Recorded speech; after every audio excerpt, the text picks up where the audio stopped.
exciting story of Peyton Place.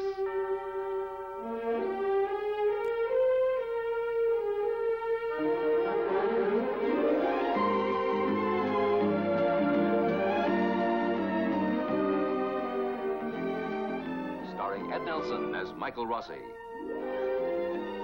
Barbara Parkins as Betty Anderson, Christopher Connolly as Norman Harrington, Patricia Morrow as Rita Harrington, James Douglas as Stephen Cord, Elizabeth Walker as Carolyn Russell, Percy Rodriguez as Harry Miles, and also starring Barbara Rush as Marsha Russell.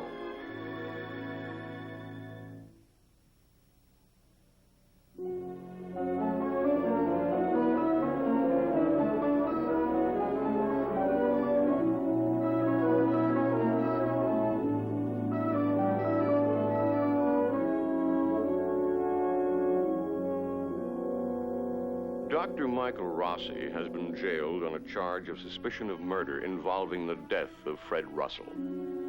The whole town is shocked and angrily divided into camps of guilty or innocent. Dr. Rossi, swearing innocence, can only pace his cell and wait for his preliminary hearing. Marsha is attempting to reveal as much positive information as she can to Stephen Cord, who is working hard on Rossi's defense. Stephen attended a coroner's inquest last night, and today he is convinced that the defense at least has some place to go. You sure I can't get you some coffee? No, thank you, dear. Well, he should be here any minute now. How's the baby? Oh, she's fine. Oh, good, you're here. Come on in. Mrs. Nolan, hold my coat, will you? Yes, sir. Here, I'll take that. Thank you. Sit over here.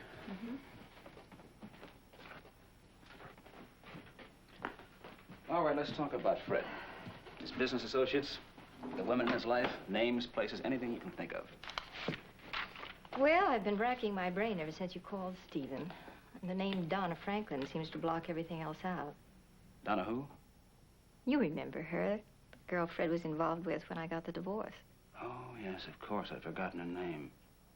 She was married, wasn't she? Well, she was. It didn't last long when he found out about Fred. What about the husband? Bob Franklin? I don't know. Well, he must have reacted. Fred must have run into him. Phone calls. Did he ever threaten him? Well, he may have. I mean, Fred received many mysterious telephone calls. He'd either hang up or ask them to call back, probably when I wasn't around. Well, that figures. Is Donna Franklin's husband a suspect? He's a possibility. One of the many we could come up with. But that was a year ago, Stephen. How can you point a finger at him now? Well, if it wasn't Bob Franklin, it was somebody else. I think we're dealing with an irate husband, a rejected lover, someone that was after Fred because of a woman. Well, I suppose that makes sense. But isn't it all guesswork? I mean, do you intend to stand up in court and say, well, now, maybe, Donna Franklin's husband killed Fred? What is it, Marsha? Are you still worried about this kind of testimony coming out in court? Well, of course I'm worried. I thought your embarrassment about Fred's adultery was over by now. I don't care about that. Well, are you still trying to protect Carolyn? Stephen, obviously, I am not getting through to you. I'm not trying to protect Carolyn. She knows all about Fred. I am worried about Mike, who is accused of murder, who is in jail, whose hearing is tomorrow. And this all seems very vague. We're still talking about possibilities. Well, this is the way I work. Now, you're just going to have to trust me. Unless you'd rather talk to Mike about getting another attorney. Oh, stop it, Stephen. We're not going to get another attorney, and I don't know anything about the law. It just seems to me that it's a weak defense. I'm sorry. Now, what else were you going to ask me? All right, Fred's business. Did he have any enemies there? Oh, of course. He was always involved in some kind of litigation. Subcontracts, contracts, bids. Do you remember the names of the firms? Yes. There was the Slade Corporation.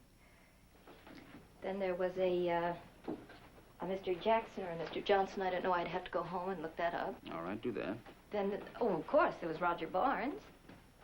He was a man who came into the firm the same time Fred did, and there was always trouble between them because he felt unfairly passed over for a promotion. There was a big scene between them at the country club. Good, good. I think it's the best bet to stick to Fred's extracurricular activities. Cases like this generally follow a pattern. I've got an investigator checking on things in Boston, but maybe you might be able to suggest some leads. Well, nothing specific.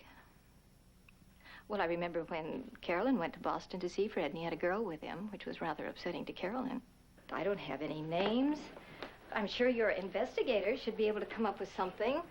I mean, Fred was evidently quite the man about town. I'm sure he was involved with lots of women.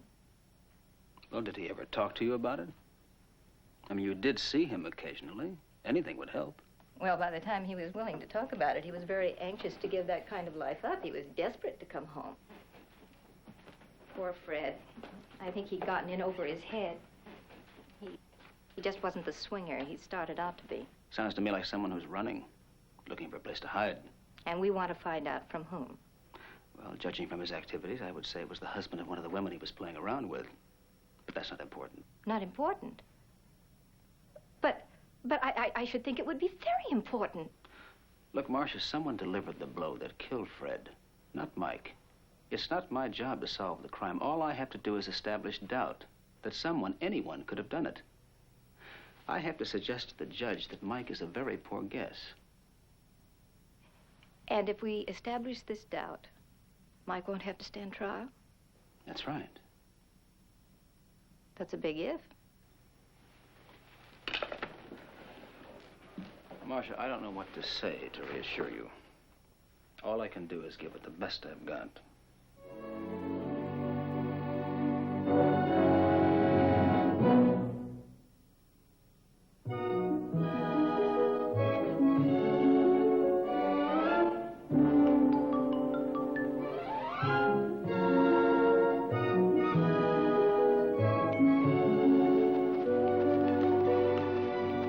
Hey, Lou.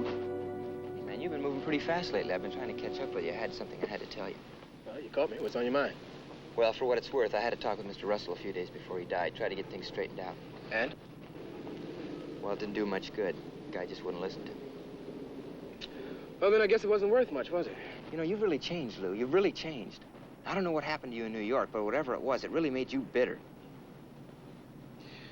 You know, Jeff, maybe I'm just bitter because I didn't realize what was happening before I left for New York. Are you still trying to pin that prejudice rap on me? Man, do you remember the first and only, for that matter, fight that we ever had? Yeah, I remember. It was a long time ago. We were just kids. You remember what it was about? We were arguing over who was going to be Hop-Along Cassidy. He was our favorite cowboy, remember? So finally you say to me, hey, Lou, you can't be Hop-Along Cassidy because Hop-Along Cassidy isn't a nigger. And the fight started. Well, it wasn't a very long fight, but what you said stuck with me for a pretty long time. Lou, we couldn't have been more than 9 or 10 years old. I wasn't born with that word in my vocabulary. Don't you understand? I must have heard it from an adult, someone who was old enough to know what it meant. That's just the point. This thing the old folks call the generation gap. Well, I call it revolution. I call it times changing. Do you remember how you once told me that you thought your father wanted you to be a doctor just because he was a doctor, and you didn't like the feeling that you had to be just like him? Yeah, so go ahead. Well, you've got no premium on that feeling. I can name 100 other kids in this town that have that exact same feeling. Take Carolyn. Do you really think she feels the same way that her father did? No, I guess not. But you don't expect me to believe that you told Mr. Russell what you did just out of jealousy and nothing else, do you? Give me a chance to find that out, man. I mean, you owe me that. You know, Jeff, I guess when you get right down to it, neither of us owes each other anything. So forget it, yeah? Hey, we are talking about a subject that we've avoided for years. Pretended that it didn't exist. Not for us. But the truth is it does exist, and we better find out where we're really at. You know, man, ever since I got off that plane, I've been getting it from all sides about one thing or another. Now, man, I just don't feel like getting into anything else. Look, Jeff, I mean, You mean you just don't want to hear anything, right, Lou? See you later, man. Lou?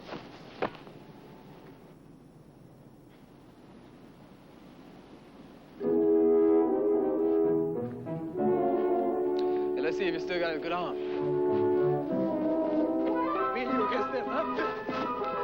Yeah, come on. You're on my side. You're on my side. No, no, no. All right.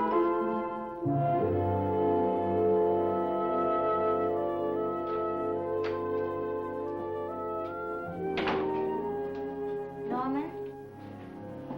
Oh, hi, Betty. How's the Boston commute today? Oh, I am through commuting for a while anyway. I've sold the house. That's great. Yeah, I'm going to be meeting the people in a few moments to sign the deal. Well, that's a load off your back, isn't it? All that driving back and forth all the time. Well, it keeps me from hovering over Rod. And I've got this awful tendency to want to help too much. Well, he's my big brother. Last time we were up there, I think he was going to be blitzed by a couple of big Sams. He did a lot better than he'd expected, but it's hard work. Hey, I'm going to get a soft drink. You want one? Sure? Yeah. Okay. You know, Rita and I were going to come up last weekend, but something came up. Well, you're lucky you didn't. He spent all of his Saturday in the library doing research on his exams. And I guess you thought he should be doing some research at home, huh? What do you mean? Nothing. I was just kidding. But it's sort of a small place, kind of a come-down for you, isn't it? No, no, it isn't. You never give up, Norman, do you? It was just a joke. A bad joke. Yes, you joke a lot, Norman. Has it ever occurred to you that you mean a lot of the things you say in your jokes? What are you getting sore about? Well, you still think I'm interested in surroundings and money more than anything else. Look, I think you're overreacting, Betty. Well, those feelings are there, aren't they? Yeah, I suppose they are. But you have to admit you did like living up there on the hill playing Lady Bountiful. Yes. And you'll never get over it. The fact that I enjoyed living in the Peyton house, riding around in the limousine and being waited on by servants. That's where you're wrong. I don't have to get over that. That's your problem. Yes, I admit I liked it. But at least I'm not a phony. But you, Norman, you live down your name and your place in this town, but everyone knows who you are. We're on the wrong wavelength. I've never been interested in Grandfather's money. I don't believe you. No one walks away from that kind of money. Supposing I told you Stephen had decided to go after it, that he was going to court to break both of those wills just to get at that money. Why'd you lie? Yes, that's a lot easier than fighting for it, isn't it? I'm really not interested, Betty. Norman, you have got a much bigger claim to that estate than Stephen. You're Martin Peyton's grandson, one of his two legitimate grandsons. Now, Rod, he can't protect his inheritance. He's got a big enough battle on his hands. But there's you. You really hang in there, don't you? Well, why should you let Stephen walk off with what's yours? Your grandfather never meant for him to have that estate. That really bugs you, doesn't it? If you can't have the money, you can't stand the thought that Stephen might get it. Can you? Look, Betty, I don't dig playing the game of 101 ways of cutting up Grandfather's estate. Why, are you afraid to tangle with Stephen? Is he too clever for you? Maybe. But you'll just have to take my word. I'm really not interested. And there's no contest, is there? Stephen wins by default. Well, I guess I'd better be going. Will you and Rita come and visit us soon? Sure.